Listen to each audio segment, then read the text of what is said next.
Be'ezras Hashem Yisbarech, we are embarking upon a journey through another set of laws in the Rambam, Hilchos Talmud Torah, the laws pertaining to Torah study, in the Rambam's Sefer Mada, his book of knowledge. In the following chapter, the Rambam enumerates Yesh Bechlalon Shtei Mitzvos Aseh. They contain two positive commandments. Rishayna Lilmod Torah, the first is to learn Torah. Shniya, the second is Lechabed Melamdeha V'Yodea, to give honor to those who know it and learn it. Uver Shtei Mitzvos Elu Beprakim Elu, and we're going to explain these two commandments in the following 7 chapters. The first chapter discusses the obligation to learn Torah. The second chapter talks about the order in which one should learn certain texts. The third chapter speaks about the proper way of learning those texts. The fourth chapter talks about learning those texts in a communal setting, in a Beis Medrash. The fifth chapter speaks about honoring one's teacher. The sixth chapter speaks about honoring other wise people. And the seventh chapter deals with those who don't give the proper honor to those type of people. And in Mitzvah Hashem, we will begin with the chayva of Limedat Torah, the necessity of everyone to learn Torah, with Parak Aleph. Now, Halacha Aleph, the Rambam begins with those who are exempt from learning. Nashim va'avadim pturim mitalmud Torah, women and slaves are exempt from learning Torah. And the Shulchan Aruch Harav, in his Hilchos Talmud Torah, explains that women are still obligated to study the laws pertaining to the relevance of their lives, so things having to do with the kitchen and nida, etc. And they should learn them to a level that a man would be proud of had he learned those subject matters himself. However, she is exempt from all other realms of Torah study. Aval katan, but a child, aviv chayav lelamdei Torah, shenemar v'limadtem oisam es b'neichem ledaber ba. A father is required to teach his son Torah, as the pasuk says, and you shall teach to them your sons, in order that they shall speak it over. And this pasuk is the makar, it's the source for learning and teaching Torah. And as you can see, the word is b'neichem, which is why we know that women are exempt from this commandment. And how do we know that slaves are also exempt? Because we have a rule, a general principle, that any time a woman is exempt from one of the halachas in the Torah, so are servants. Okay, moving on. Ve'ein ha'isha chayaves lelamed es bina, and a woman is not obligated to teach her sons Torah, even though the father is obligated to teach their sons. The women are not. Why? Shekol hachayav lilmoid chayav lelamed, because it's one and the same. Any person that has an obligation on himself to learn Torah, he also has an obligation to teach Torah. However, without that obligation to learn, personally, you also don't have the obligation to teach it. However, it's important to point out that many of the commentaries point to the fact that a woman that does go out of her way to support her son's learning of the Torah gets massive rewards, and we'll discuss this at length in the last halacha, halacha Yud Gimel, of this very chapter. Halacha Beis, Keshem she'adam chayev lelamed es benoi, kachu chayev lelamed es ben benoi. The same way a person is obligated to teach his son Torah, he's also obligated to teach his grandson Torah, shenamar, because there was another pasuk that says, vaydatam livonecha v'livnei vonecha, you should teach it to your sons and your sons' sons. V'loi benoi uven benoi bilvad, and not only do you have an obligation to teach your son and grandson, ela mitzvah al kol chacham v'chacham Yisrael, lelamed es kol hatalmidim af al pi she'enam banav. Every wise person in Bnei Yisrael has an obligation to teach Torah to everybody. Shenamar, as the pasuk says, Vishinantam livonecha, you shall teach it to your children. Mipia Shmuel Amdu, and we learn through the oral tradition, Bonecha elu talmidecha. That what does it mean when it says your children? That means your students. Sha talmidim kruyim bonim, because we see that your students are called your children. Shenamar, as the pasuk says, V'yetzu b'nei hanevim. We use this term b'nei hanevim. Really, these neviim were not the sons of other neviim, but they were just their students, and that's how we know that your students are called children. Im kain laman itztava al b'noi uven b'noi. So if it's true that you have an obligation to teach everybody, so why did we specify that you have an obligation to teach your son and your grandson? It should have just said you have to teach Torah. So why lahaktim b'noi leven b'noi uven b'noi leven chaveroi, to teach you that there's a hierarchy of who you should teach Torah. First comes your son, then comes your grandson, and your grandson comes before anybody else's child. Halacha Gimel, the Rambam discusses how far this obligation to teach goes. V'chayiv liskar melamed livnoi ulelamdoi. You need to hire a teacher to teach your son. However, you don't need to hire a teacher for your friend's son in order that he learns Torah. I will point out that every single person has an obligation to give charity, and one of the highest levels of charity is supporting Torah. So therefore, even though you don't have a direct requirement from a teaching Torah point of view, there would definitely be lots of positives for you to hire a teacher for somebody who could not afford it. If your father never taught you Torah, the moment you understand Torah and you recognize the fact that he didn't teach you, you need to hire somebody or you need to learn yourself. Shenamar, as the pasuk says, "Ulimadtem oisam ushmartem la'asoisam," and you shall learn it and you shall guard it to do it. V'chein atam moitze b'chol makim shat Talmud koydem l'maisa. And similarly, we find that in all instances, learning comes before actions. We have a Gemara in Kedushin Daf Mem that speaks about a conversation between Rabbi Tarfon and Rabbi Akiva, and they're arguing which one is greater, learning or action, and they come to the conclusion that it's learning. Why? Mipnei Talmud mevi lidei ma'asav eina ma'asa mevi lidei Talmud, because this learning will bring you to do actions, but just doing actions will never come to have you learn. We have an obligation to do both learning Torah and to do mitzvahs. However, only learning Torah will give us the knowledge and the ability to do those mitzvahs and will cause us to actually put them into action. But just doing the mitzvahs will never cause us to come to learn. Halacha Daled, the Rambam speaks about the hierarchy of learning Torah. Hayahu lilmaid Torah v'yesh lebein lilmaid Torah. If you have a situation where the father and the son both need to learn Torah, but they can't afford for both of them to sit and learn, hu kaidem livnai, he comes before his son.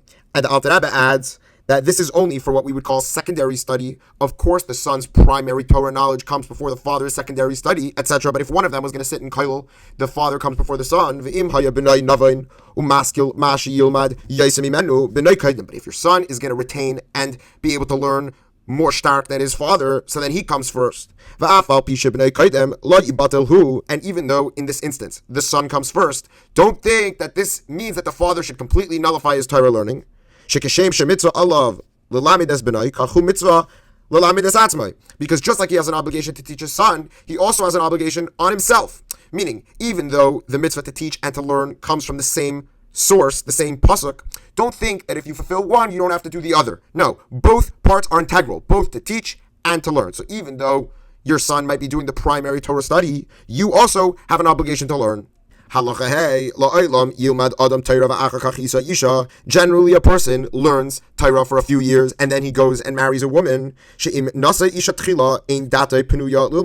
if a person gets married before he starts his Torah study, his mind might not be completely open and ready to receive all the knowledge from the Torah. In fact, the Rambam in Hilchos Ishus Perek Tesvav explains that this is one of the reasons to push off getting married. And we know that for many years in many different circles, there were so-called alter bachrim that they would learn for many years before getting married. However, the Rambam says, if you find that your desires for sexuality is overcoming your ability to learn, so then you should get married first, and then you should continue your Torah study, as we see is the prevalent custom in today's day and age. Halacha Vav, the Rambam is going to speak about when a person should start to learn. When should a father start teaching his son Torah? From the first instant that he starts to speak, you should teach him to say, Torah tziva lanu Moshe marasha kilos Yaakov, that Torah was commanded to us by Moshe in the inheritance of the people of Yaakov, meaning Bnei Yisrael. What is so special about this pasuk that this is the first thing that a person teaches his son when he could speak, is that there is a connection between us as human beings born into the people of Yaakov, and to know that our inheritance for being born into that nation is Torah learning, and that happens immediately. You also teach him Upasuk Rishon Miparsha Shema, the first pasuk of Shema, which speaks about God's oneness, that the child doesn't need to even understand what he's saying, but you're teaching him from the moment that he can start to speak to think in a certain way. And you keep on teaching him little by little, psukim, here a pasuk, ad shia ben sheish ben shava, until he comes to the age of 6 or 7, lifi buryai, based on how healthy he is. And then you can put him with one of these Rebbes that are going to teach him the rest of the Torah. Halacha Zayin, the Rambam now speaks about different forms of payment for these Rabbeim. If it's the custom in the nation for these Rabbeim to take payment, you could give him the payment. And you have to keep on paying him until this Rebbe teaches him how to read all of Torah Shebichsav. If they do take payment for teaching the rest of Torah Shebichsav, you could give it to him. However, the Rambam says very strongly, it is not allowed to give money to a Rebbe for teaching the oral law. And I will point out that there are many commentaries that find ways to permit paying these type of teachers. For example, the Shulchan Aruch says that maybe we could pay these Rabbonim for the amount of time that they could be doing other things that they're using to teach your sons. But the Rambam is very, very strong in this point and disagrees and believes that you cannot pay people who teach the oral law at all, as he's going to continue. Shenamar, as the pasuk says, Re'ei limati eschem chukim u'mishpatim kasher tzivani Hashem Elokai. See that I, this is speaking about Moshe Rabbeinu, am teaching you the laws and the statutes that God commanded me. Ma ani bechinam lamati, afatem bechinam lamatem imeni. Just like I learned them from God Almighty for, so to speak, free, you also will learn from me for free. V'chein kishe Talmud eladeres bechinam k'moshe lamatem imeni. And so too, all the teachers for all generations will teach for free, just like I taught for free. However, the Rambam continues, if you can't find anybody that will teach for free, pay them to teach your son. Shenamar, as the pasuk says, MS, you should purchase the truth, which is Torah, Yachol, Yilamed la'achedim b'sachar. So then the question arises, once I learn from paying this guy, can now I charge to teach what I learned? Talmud Lemar, the pasuk continues and teaches us, Va'al timkar, which means don't sell. Meaning you could buy the truth, but once you learn it, you have to give it over for free. Which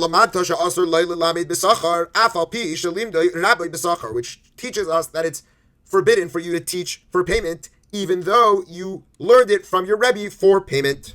Halacha Chas, the Rambam says, Kol ish mi Yisrael chai b'Talmud Torah, every person in the congregation of Israel is obligated to learn Torah, bein ani bein asher, regardless of whether you're rich or poor, bein shalom begufay, bein bal yisurin, if you're healthy or if you're sick, bein bacher, bein shahayo zakin gadol, shetasas koichay, regardless if you're a young lad or an old man with very weak strength, afilu ani, hamechazer al hapsachim, even a beggar that knocks on the doors in order to raise money to live, he also has an obligation of afilu bal isha uvanim, somebody who has a wife and children, chayiv likbaya leizman l'salmud Torah b'yom uvalayla, he needs to create time for him to learn day and night. Shenamar, as the pasuk says, v'yigisa ba yomam v'layla, you shall think in it day and night. Generally, we have two aspects of Torah. We have total devotion at all times, learning, as we see by many of the great sages. But we also have a second type of learning that people are busy and they live their lives where they're working and they have to take care of their financial situation and their children, etc. And that person has a second obligation to learn day and night. And I will point out that the minimum amount of learning of Torah is day and night and not once a day. Why could that be? Maybe we could suggest that the reason is that Hashem wants Torah to become part of our daily life, our daily routine, that we live Torah, kiheim chayenu, and therefore it wouldn't just be enough to do one time per day learning, but rather it's ingrained into our daily schedule, day and night to learn. Even if we can't learn at all times, we still have that morning and night. Halacha Tas, the Rambam is going to explain that even if you could work, if you're working, you could still devote your life to Torah.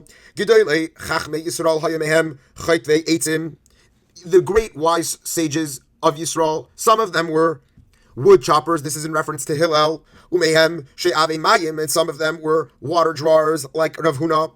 Umehem sumin, and some of them were even blind, and this is in reference to Rav Yosef and Rav Sheshas, who were both blind. They were still able to learn Torah day and night. And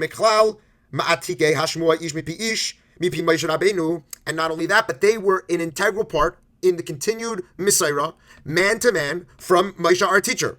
Halacha Yud, ad emasai chayiv adam l'umay Torah, until what age does a person need to study Torah? Ad yoim Moshe, until the day he dies. Shenamar, as the pasuk says, ufen yasuru milvavcha kol yemei chayecha. Do not forget this from your heart all the days that you live. V'chol zman shalai ya'asik b'limudhu shacheach. And any time that you're not actively learning, you are going to forget things that you learned. It's interesting because the smag and the smak both count forgetting Torah to be a negative commandment. The Rambam does not enumerate this to be a negative transgression. However, this lends to the seriousness of forgetting your Torah, and therefore the Rambam says you have to learn, chazara, until the day that you die. Halacha Yud Aleph, the Rambam now speaks about how you should break down your learning of Torah. V'chayiv l'shalish es zman limidasei. You need to break your learning into thirds, which we're going to explain in the following paragraph. Shlish b'teresh b'chsav. The first third is to the written Torah, meaning the Chamisha Chumshei Torah and the books of the Nevi'im. Ushlish b'teresh b'al peh. The next third is dedicated to the oral law, meaning the Mishneh, the Brises, etc. Ushlish Yavin v'yaskil acharis davar mirei shisai. And the next third is to use your intellect to do some learning, v'yatzia davar medavar, and you should make inferences from one thing to another, v'yid davar ledavar, and make comparisons, v'yadin b'midah shatayr nidashes bahen, and you should use the 13 rules that we make these type of drushes out of, ad sheyedahechu ikramidis, until you get to the bottom of all the different of these rules. And you should be able to infer what's considered allowed and what's considered not allowed based on these type of rules and what was taught in the oral tradition. This is what we do when we learn Gemara.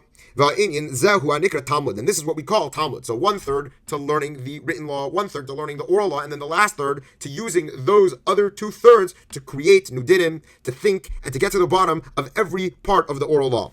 Halacha Yud Beis, the Rambam now asks, Ketzad, what did we mean when we say you should break your learning into thirds? Obviously, you can't break your life into thirds because you don't know when you're going to die. So rather, what it means is to break your learning days. So the Rambam gives an example. Hayabal umnis. Let's say there was a craftsman.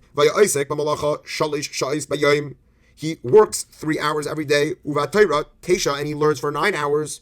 Tesha, those 9 hours that he's learning. He should learn the first 3 hours the written Torah, and then 3 hours learning the Mishneh and the oral law, and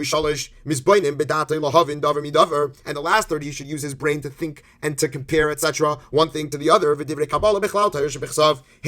works of the Nevi'im, the prophets, that is considered Torah Shebechsav, and the explanations of those Nevi'im, that's considered Torah Shebal Hanikroin bepardes bechlal Talmud, and the things which we call pardes, which we explained in the first 4 chapters of Yisod Torah, Ma'aser Merkava and Ma'aser Bereshis, that fits into the category of Talmud. When all these rules apply, that you should break them up into 3. Betchilas Talmud Eishal Adam, when a person's beginning to start to learn. Aval kishiyagdil bechachma v'layeh tzarich loy lumad Torah shebechsav v'loy la'asik tamid b'Torah shebal peh. He doesn't need to be constantly learning the written law or the oral law because he already knows it very well. So what should he do? Yikra be'itim mizumanim Torah shebechsav v'divrei hashmuah k'dei shelo yishkach davar midivrei dinei Torah. So every once in a while he should go back and review it so he doesn't forget these things. V'yifana kol yamav l'talmud bilvad. So, and then he should commit all the rest of his learning to learning Talmud based on his abilities and expressions. And this could be the Rambam's response to the fact that in today's day and age, and even from his time, people primarily learn Talmud Bavli, they learn Gemara. The Taisvis in Kedushin explains that one of the reasons why that is because Talmud Bavli combines all three. It combines Torah Shebechsav, Torah Shebal Peh, and what the Rambam is calling Talmud. That's all contained within the Gemara, and therefore that's why we learn it primarily. Halacha Yud Gimel, the Rambam now speaks about women learning, which we referenced in the beginning of the chapter. Isha Shalamda Torah, a woman who learns Torah, Yesh La Sachar, she gets reward. Aval Einai Kischar Ha'ish. The reward is not like the reward of the man because she wasn't commanded to learn it.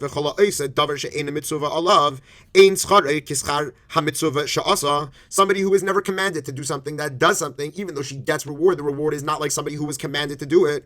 Rather, it's less. And Chassidus explains that the word mitzvah has the same root as the word connection. Therefore, when a person does a mitzvah, he creates an unbreakable connection between him and God. And no matter how good a deed that was done b'derech rishos, without being commanded, it can't reach the same level of connection that a person has with God when he does a mitzvah.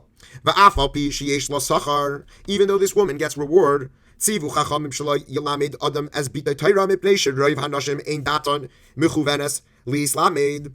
our rabbis explained that a man shouldn't teach his daughter too much Torah because, at least at that time, women's minds generally were not prepared to get all this information and to use it wisely. And these women, the Torah that they would learn would be sort of like a waste of time and it would just confuse them. And that's why our sages said, somebody who teaches their daughters Torah, it's like they're teaching them these idle things. What were we speaking about in that instance? That's talking about teaching them Gemara, etc. That's